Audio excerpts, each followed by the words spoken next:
The 10th Amendment states, and I quote, "The powers not delegated to the United States by the Constitution, nor prohibited by it to the states, are reserved to the states respectively or to the people," unquote.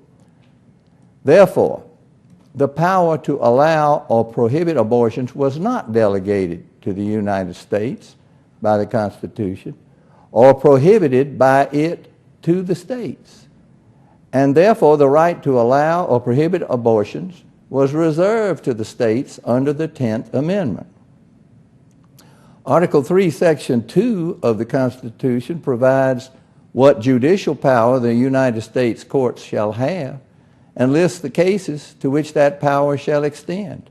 There is nothing in that section which gives the United States court the power to hold that a state law outlawing abortions is unconstitutional. Even though the courts did not have the right to change the plain meaning of the Constitution, they have taken to themselves the power to change the meaning of the Constitution and have done this by inventing what they call penumbras, which they say mean whatever the court wants them to say.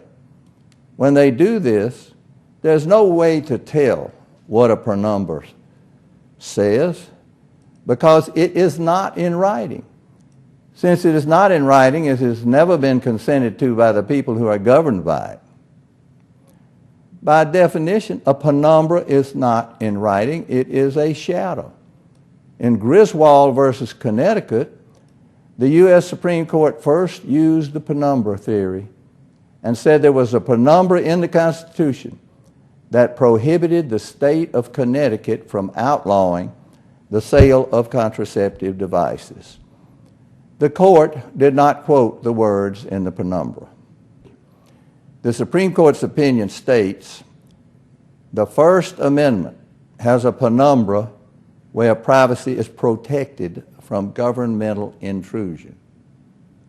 The opinion does not state what words in the First Amendment caused that penumbra, or how, or what process the court went through to determine that the First Amendment has that penumbra.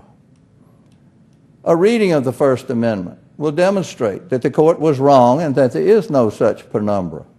The first word in the First Amendment is Congress, and the First Amendment is a list of specific things that Congress cannot do.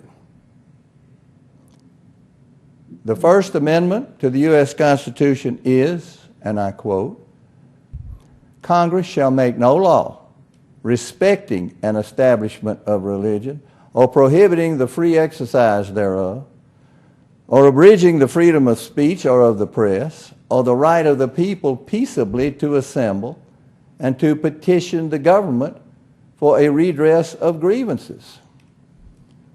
The definition of penumbra in Webster's New International Dictionary, second edition, is, and I quote, "The shadow cast, as in an eclipse, where the light is partly, but not wholly cut off by the intervening body.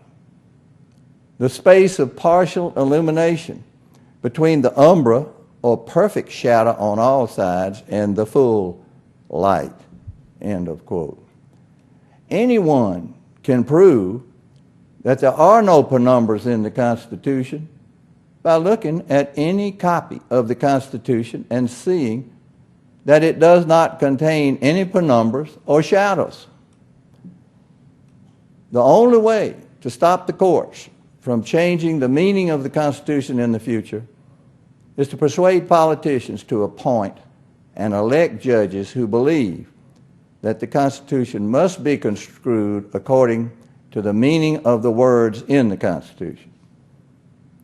At the present time, 4 of the 9 judges on the U.S. Supreme Court do not believe that the original meaning of the Constitution can be changed by a court.